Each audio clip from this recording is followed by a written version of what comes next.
Alright then, I thought you might like a look around Gardd Quays. I'm always showing you still pictures. Come and have a look. Okay, here we are at the back of Gardd Quays. Gardd Quays means hidden garden. It's the patio I haven't finished yet. One of the many projects. A lot of Mechanopsis out now. I think they've now changed their name to Papava, but they're Cambrian poppies, Welsh poppies. We've got oranges and yellows, as you can see here.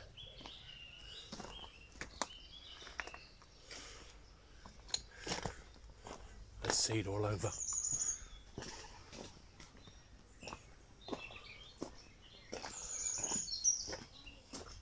As you can see here.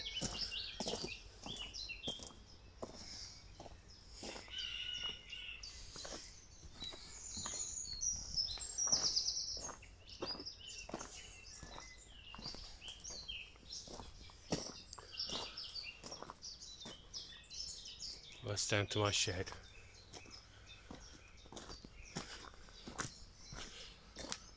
I like this dark euphorbia as well. It's nice self-seeds as well.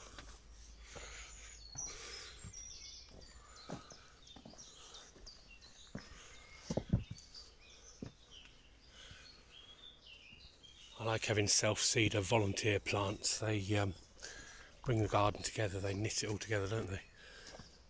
And it makes it a lot easier. There's Bertie. I love these azaleas. So vibrant. Bottle circle. Bottles pushed into the ground.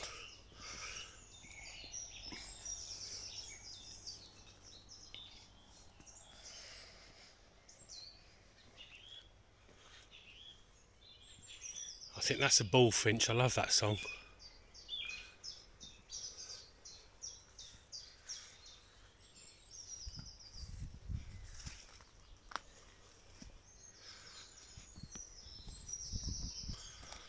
Rhododendron macabinum. Such beautiful big leaves, and then great big flowers. They've gone now, obviously that's just what that's the seed heads.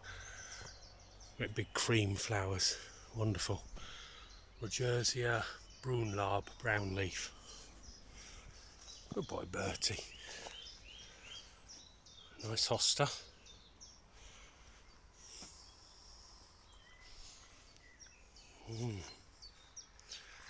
There we go. Oh, good boy, you got up on the bench.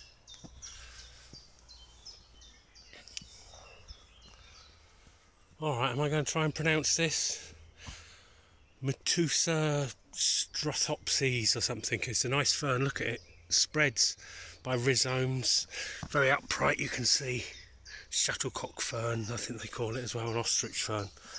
And then it has some interesting flowering bodies as well, but I haven't got none to see at the minute. Dug this stream out. Well, originally I was going to dig it as a ditch. But I started at the wrong end. It filled, because this is boggy land, and it filled with tadpoles at the one end because I dug it out at the wrong end. So I thought, oh, it'd make a nice stream actually.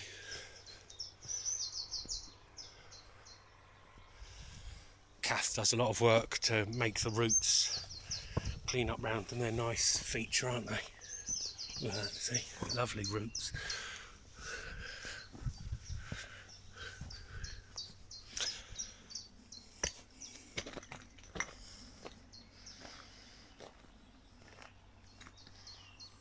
There's a manhole in the middle. That's the well to the property, the old well. Here we have another clump of the. I'm not going to try and pronounce it again. Look at that, they're wonderful. Like the tufts, and then the fronds going on. There you see, there's some of the fruiting bodies from last year. So it's a good plant. It's a good value plant because once you got it, you can it's spread out into the path here. So I'll be able to lift that and put that somewhere else. On this one's Dryopteris affinis. That's a native golden fern, but it's nice golden fronds, isn't it?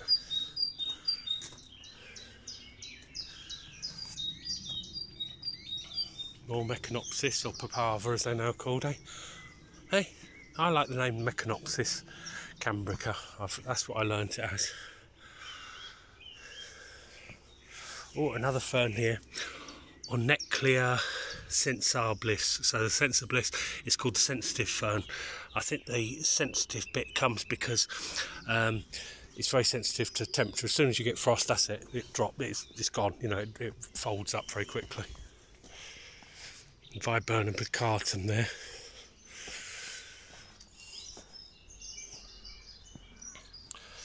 Oh, this is a chamomile lawn, but there's lots of other things moved in with it as well.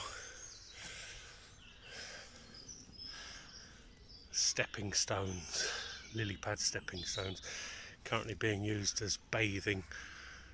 Oh, you can see bathing places, sunbathing places for tadpoles. A bit warmer and thinner water.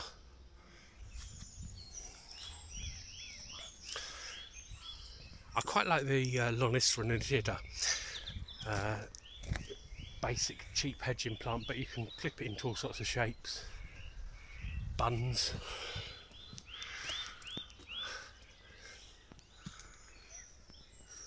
That's it there, you see.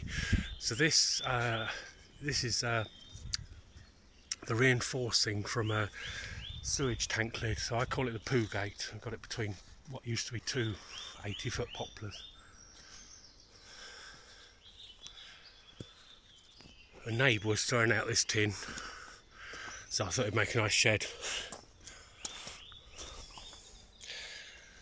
Primula, we've got Pulverulenta and Primula japonica, two different types there. The Pulverulenta, God, with the pronunciations, you're going to have to, you have to deal with that. It looks pretty, doesn't it? It's mealy candelabra primula, so it's got the nice white dusting on it. And then the japonica types, the different colours there, very cabbagey leaves, look tasty. Or in the large marsh marigold there is Caltha polypelta. It's a big beast, isn't it? It's like the standard marsh marigold on steroids. Look at that. What's that? That's 2.5 foot tall. That one there by the royal fern. Yeah, you see, got some nice colours, haven't we?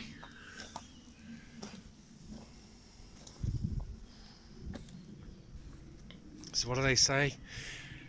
To do dousing here, you get a couple of sticks and throw them wherever they land. That's a good place to dig for water. This field, it was a field, and it was just marshy grass, so it was a pretty good bet that I could make a pond here. I keep extending it.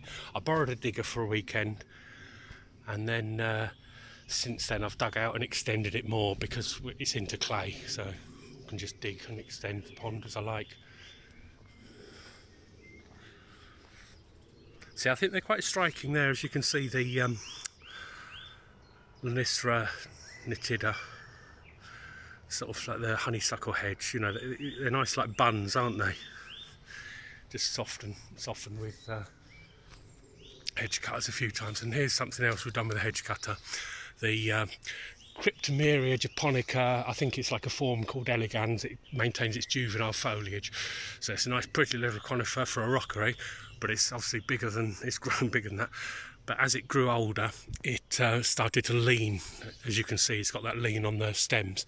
So to counter that, at first I just started trying to take some of the weight off it, stop it falling over, and then I found this specimen within it. This gets better every year generally.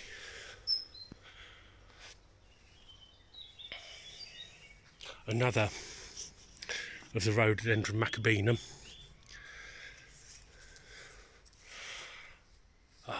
This is quite nice bamboo, Indoclamus tessellatus, quite short but very big leaf. Good ground cover. I know before there'd been like wrens nesting in there and things, so try not to disturb them too much. Here we have an Enchianthus campanulatus. I grew this one from seed. I grew a few. I got a batch of them from Chiltern Seeds. They're nice now. And in some years they're disappointing yellows, but some years they're the brightest reds in autumn. Really nice. They've got quite a nice smooth bark as well, if you can see in there.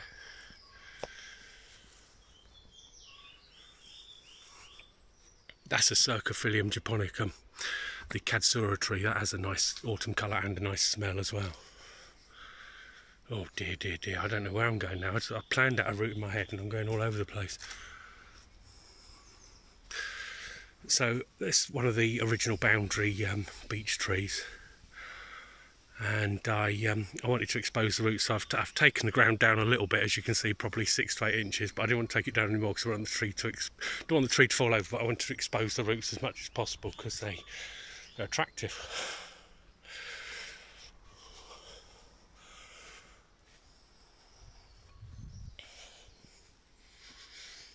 Oh, I don't know. It's very hard to decide which way to go, isn't it? I'll tell you what, we'll go this way.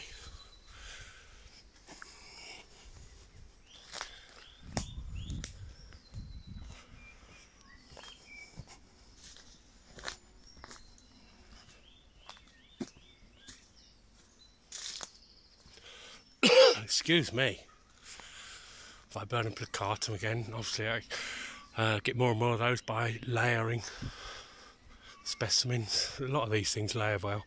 Same with this rhododendron luteum or azalea luteum. They're nice yellow. It's got a good scent on it as well, and if you can layer some stems, you can increase those plants. We've got what's this now? It's perennial honesty, so it comes every year. Lunaria, I can't remember. No, it's Lunaria rediva. There we are.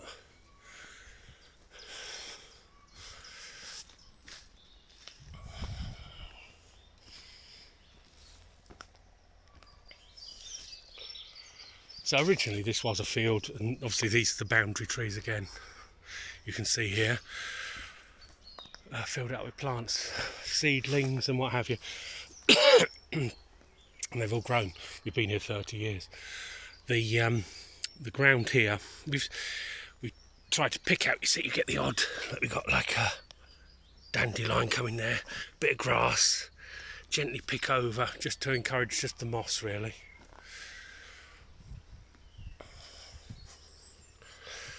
So this, called the beanstalk, is salvaged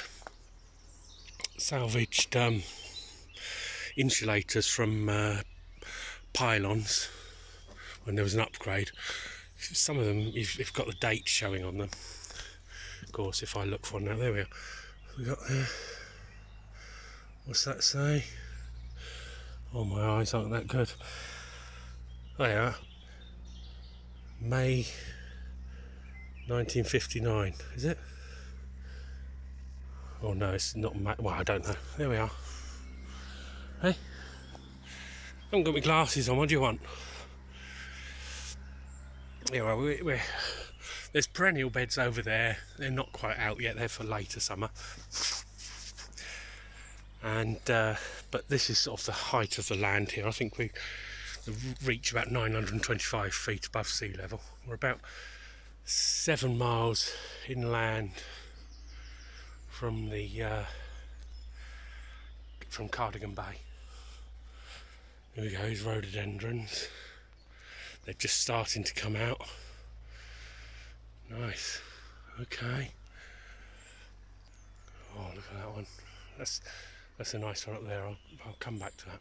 I'll tell you what, let's go down there now then. Okay. That's rhododendron yakimisium, that one. I'll have a closer look at that in a minute. That's a sequoia dendron my mum grew from seed. It's probably about 25 years old now. It's amazing, isn't it? I can't get my hands around the bottom of it. I know it's got a split. It's got 2 leaders, like whatever. I like natural plants generally. I fiddle with some, and others I leave to do whatever they're going to do.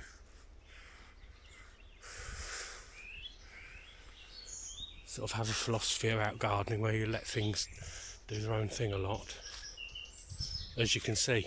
Eh?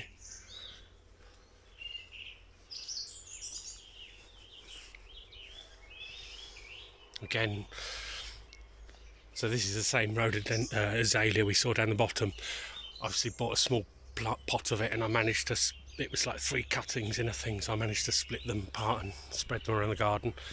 This rhododendron is just one that again has been layered from the original plant. So you can see we're back by that beech tree with the roots exposed. So if we head back up on before there, we can see like I've got a log wall that's covered in ivy, just dry stacked logs and let ivy grow over them.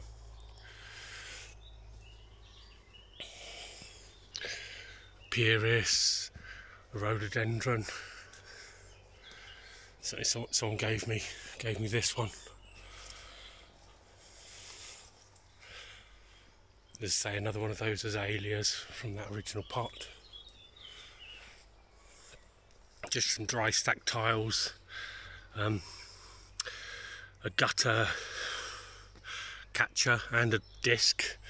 A pair of those give some sort of nod at sort of grand gardens.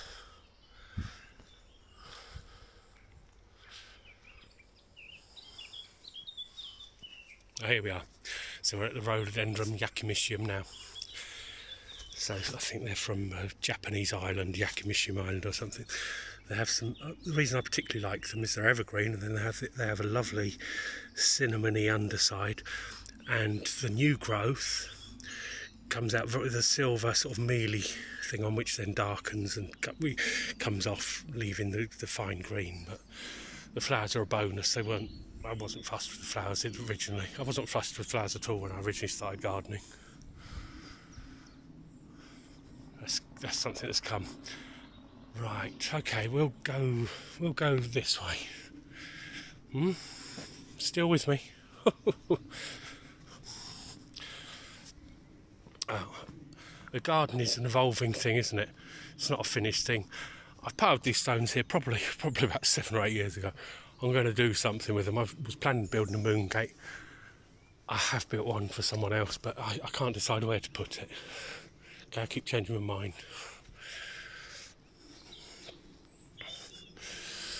And there's the Cambrian Mountains in the distance. Oh, daisies. Right, well I might as well show you the bowels of the garden. Compost heap. So that's a nice bluebell that's seeded into the path. I've been paying all these days. I like them. What I mean by paying is I have to mow around them. And same with these bluebells. So here's the compost heap. All sorts of weeds, organic matter, whatever I can. Just chuck it in, and it turns into a very nice compost in time. And cardboard, what I don't use for mulching, I might use it for mulching, and if I don't, it'll rot down, be part of the compost. Hey? Oh, fine, well, we'll go this way then. Hey? That's some old sleeper offcuts made into a dry stone wall. It's not stone, is it? It's not a wet wood wall, is it? No, it's a dry wood wall. Log stack wall. There we are. This is the wildflower meadow where I play around with mowing at different times. Nice show of Claytonia there. See, this is a lot of later flowering things. I've got to cut this miscanthus back still.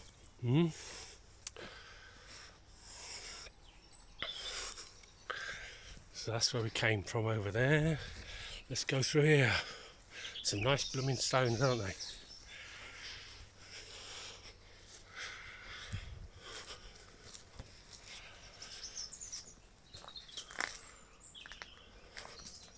So this is probably the highest point then, 925 feet, as I say. So that's where I was. See, I've cut this, cut this opening through, excuse me. And that's where I was thinking of building them. Well, you can see, look at this, okay? I put a bit of wall there. I'll put it there. nice view. And then, oh no, I'll put it here. I'll start building. I keep changing my mind. So at the minute it's just a pile of wood stones.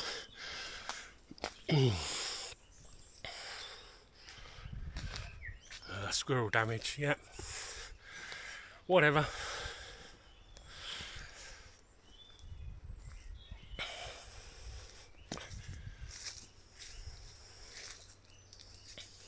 Again, these are just a lot of these are just repeat rhododendrons because I've layered them from other plants around the place.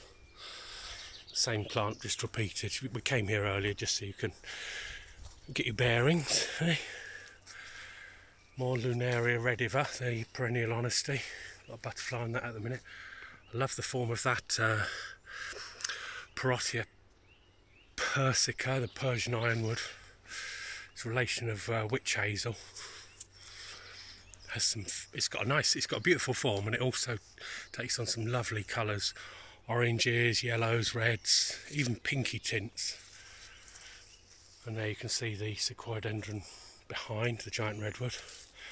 And this dead larch, which we've left for now, throws the odd limb, but it's nice. I use brash to fill up all the boundaries. Birds nest in it, and it's to stop Bertie going through the fence.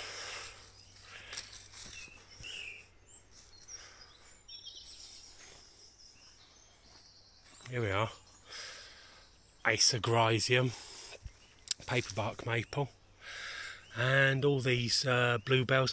I do roadworks and different things, so sometimes we're lucky digging up the side of the road and this got to be dug out and wall built or something. I get to keep the plants that I find.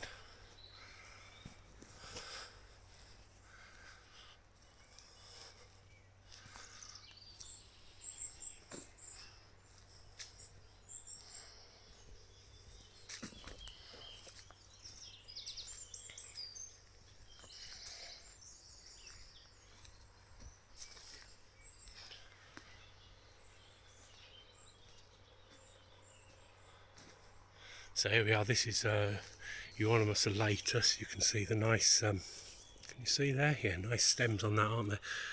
Winged Euonymus. And then we've got Drypteris Walliciana. It's got a very dark fur in the middle of the fronds. See there?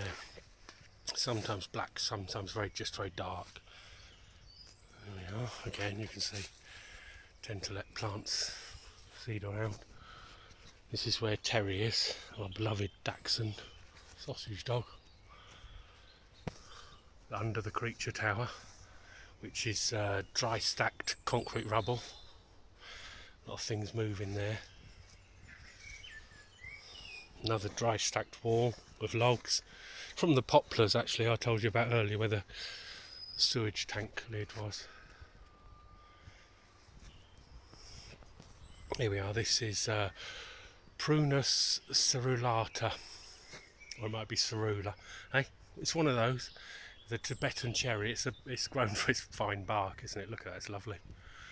Not so pretty on the leaf, it's a bit sparse leafed, but it's, hey, look at that, that's what you meant to look at, nothing else. Okay, so maybe we'll come back this way now. Hey? No, we'll go this way, okay. So I've been sinking some excavator tracks to level up because the ground goes on a slope like across like this. One side's higher than the other, so I've been lifting up the path, putting tracks in. They're very heavy. Before I cut them, they weigh about 300 kilos, so I cut them down a bit. Use rubble and things I get from work and shale to build up. You can see I've already done it here, 'cause the problem is on the lower side, particularly with these wetter winters, it gets so muddy. So I'm trying to just try it out a bit.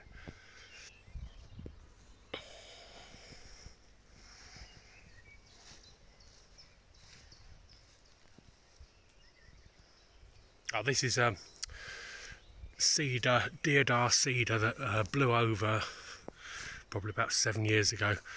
I had to cut the top off so I could manage to jack it up again. It's the best I could do. There we go. Oh, there's a kite.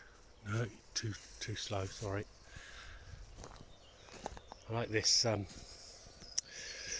like the cow parsleys to self-seed around the place. I have this one, Anthriscus sylvestris, which is cow parsley, and then ravenswing, this form here. Dark leaves, but I also have the green, because I like this airiness of the flowers around the place. Oh, big clump of ligularia. I started with 3 plants, and they self-seeded and have created their own little colony there. We don't do any slug control or anything really, a bit of mechanical protection for young plants, but generally things have to do on their own. There's a healthy population of wildlife that sort of tends to sort it out. You'll see on some of a lot of the stones you see thrushes used as smashing places for snails, and generally things do okay. So some things don't. Can't win them all, can you?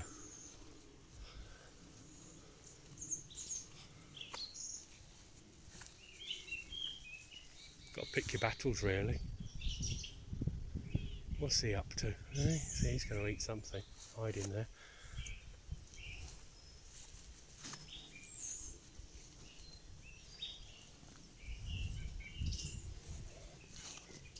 Oh, blackbird over there.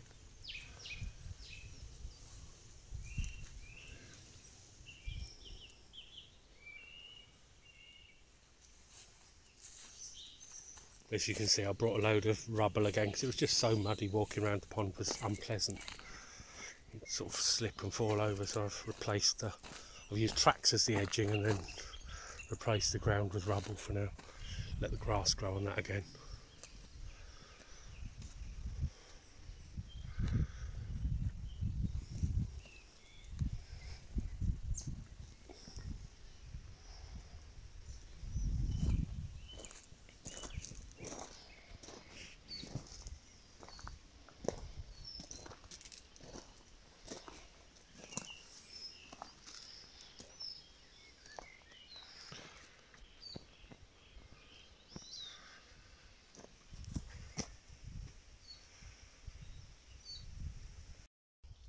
Okay, so if you'd like to follow me through to the gift shop, thank you for having a little tour with me. And see, Bertie's still in his chair, enjoying the song. There we are. Thank you very much. See ya.